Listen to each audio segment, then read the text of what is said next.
amigos? Yo soy Juanmi, que muchos me conoceréis como el Peliculitas, y hoy vamos a hablar sobre otra de las pelis que vi en el último Festival de Sitges, titulada Un cuento de pescadores, dirigida por Edgar Nito, una historia sobre folclore mexicano, pero folclore, es folk horror total, sobre una leyenda mexicana situada en el pueblo, en la aldea de Michoacán, con un personaje sombrío que aparece en un pueblo y trastoca, digamos, la vida de las personas que viven allí, haciendo que todo tenga una especie de destino fatal, ¿no? O sea, película con una atmósfera muy oscura, muy triste, es un thriller muy inquietante, a ratos muy terrorífico, o sea, como el cine de Edgar Nito, como su pasaje en México Bárbaro, como su corto Masacre de San José, no así tanto guachicolero, que se aleja un poco del terror para adentrarse dentro del drama de los ladrones de gasolina en México. Bueno, ahora vamos a comentar un poquito a Edgar Nito, vamos a hablar de Un cuento de pescadores que me gustó mucho.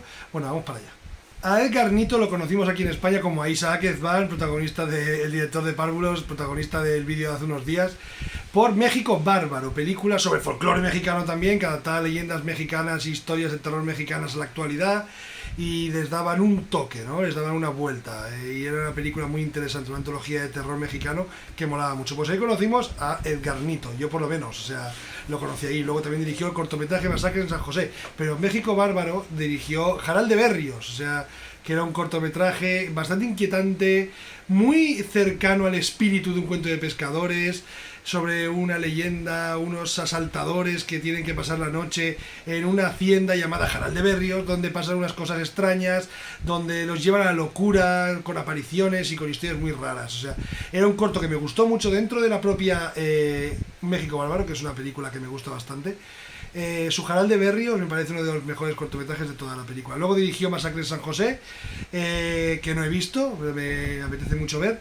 Y luego también dirigió en el año 2019 y ganó el premio Blue Window en el Festival de Sitges, la mejor película iberoamericana, si no me equivoco, creo que era ese el premio, por Guachicolero, una película realmente interesantísima sobre el mundo de los ladrones de gasolina, a los que se llaman guachicoleros en México. Una historia de infancias perdidas, porque la historia trataba sobre un chico que se enamora de una chica y para conseguir un smartphone para ella, o para él era, no me acuerdo. El caso es que era una película muy interesante que debido a eso, a la necesidad, el pobre chaval adolescente se tiene que meter dentro del mundo de los ladrones de gasolina, de esos guachicoleros, y digamos que la vida le cambia bastante hacia peor. Es como una especie de descenso a los infiernos. Es un thriller interesantísimo, crudo, duro, violento, que te deja pegado a la butaca. De hecho, recuerdo que el pase, cuando terminó, de la manera como termina la película, dejó a todo el mundo en un silencio muy profundo, cosa que se suele ver pocas veces en Sitges, porque estallan todo el mundo en aplausos, pero tras una larga pausa para recapacitar sobre lo que acabamos de ver, la gente estalló en aplausos y de hecho la película se llevó el premio, como acabo de decir, a la mejor película iberoamericana. Pues ahora vuelve a Sitges con Un cuento de pescadores, una película interesantísima, son varios relatos que transcurren dentro de la aldea de la aldea de Michoacán, como dijo Edgar Nito, donde transcurre Coco, la peli de Pixar, pero bueno, digamos que es otro estilo diferente, ¿vale? No tiene nada que ver con Coco. Total, la película trata sobre diferentes personajes, 4 relatos componen la película. Diferentes personajes que ven sus vidas trastocadas para peor, con destinos fatales, con tramas bastante oscuras, con cosas que les ocurren a los personajes que los llevan a la locura para cometer actos atroces, debido a la presencia de la miringua. La miringua es espero haberlo dicho bien, porque el otro día en el vídeo de Sitges lo dije mal.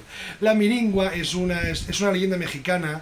Es una especie de cuento de pescadores, realmente es una leyenda sobre que todos los pescadores conocen allí en México, donde si aparece la miringua en tu aldea, pues los peces van a menguar o van a morir y se van a podrir, o sea, pero no solo se pudren los peces, sino que se pudre la población entera. O sea, es una película interesantísima, cada relato es tan interesante como el anterior, o sea, todos los relatos tienen su punto, o sea, truculento, su punto sucio, su punto crudo, su punto triste. Es una película muy triste dentro de lo que cuenta, que puede ser un thriller, que puede ser terror. De hecho, da bastante terror, o sea, sabe crear escenas muy terroríficas, pero también es muy triste toda el aura que envuelve a todas las historias de la película. Edgar Nito, que a mí me gusta mucho, me parece un muy buen director, que sabe crear muy buenas atmósferas, en esta película lo vuelve a hacer. Consigue crear atmósferas muy lúgubres, atmósferas muy oscuras, todo ocurre en ambientes muy oscuros, como las intenciones de muchos de los personajes. O sea, es una película muy tétrica también en muchos aspectos. Es una película que se deleita, se gusta a sí misma, y a nosotros también nos gusta que así sea, contando la historia que nos está contando, conforme van pasando todos los pasajes de la historia hacia el final. Son muy interesantes, o sea, conforme nos va explicando, se detiene mucho a contarnos lo que cada personaje está sintiendo en cada momento, lo cual me gusta mucho. O sea, es una película muy interesante, es una película muy recomendable, os la recomiendo mucho. Espero que llegue a plataformas, porque es una peli, como he dicho, que me gusta mucho, sinceramente, y que espero que la veáis si hay alguna plataforma. Como llegó Guachicolero, creo que estuvo en Prime Video. México Bárbaro creo que llegó también a Prime Video, tampoco lo sé, pero Un cuento de pescadores me parece una película de verdadero folk horror, citando a la mismísima crítica de cine de Serie de Fez. Últimamente cualquier cosa del folk horror, aparece un pino en una película y ya lo consideran folk horror. Se está perdiendo un poquito el concepto de folk horror. Si Nigel Neal o otros levantaran la cabeza, verían que se está perturbando y se está prostituyendo el término folk horror. Esta película recupera lo que es el folk horror total, o sea, lo que es adentrarse dentro de una comunidad y ver cómo un elemento de fuera consigue perturbar la paz y llevar a la gente a la locura más extrema. Una película interesantísima, cuento de pescadores, ojalá rasque premio, me gustaría un montón. Y espero que os haya gustado el vídeo y nosotros nos vemos en el siguiente.